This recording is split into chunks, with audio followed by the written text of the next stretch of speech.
Комисия за избор на наградите Добри Чентов, Аргира Жечкова, Добри Желязков, Милосърдие. Знаете, че трябваше да бъдат разгледани на миналата сесия, но тъй като с една промяна в наредбата за символика, първо те трябваше да бъдат одобрени от Комисията по символика. Това вече е факт.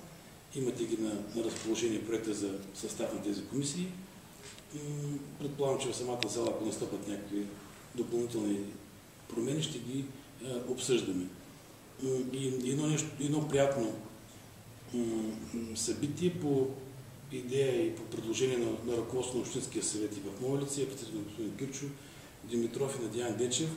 И това предложение е подкрепено от почти всички ръководители на групи в Общинския съвет. Внесохме предложение до Комисията по символика във връзка с 25 години театър класика и това, че госпожа Соня Кирилджиева през цялото време от неговото създаване, тя е инициатор на това, на неговото създаване, режисьор, постановчик, изключително деян човек в тази област. Ние предлагаме Общинския съвет да й присъди наградата, почетен знак за граждански принос.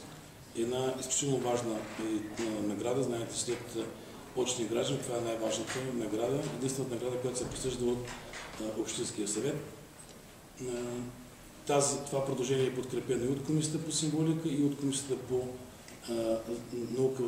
наука, образование и култура и вероизповедание, така че мисля, че е крайно време хората, които заслужават по някакъв начин да бъдат съответно постоянно с такива тези награди, стига смисъл благо да само и писат за негативни неща.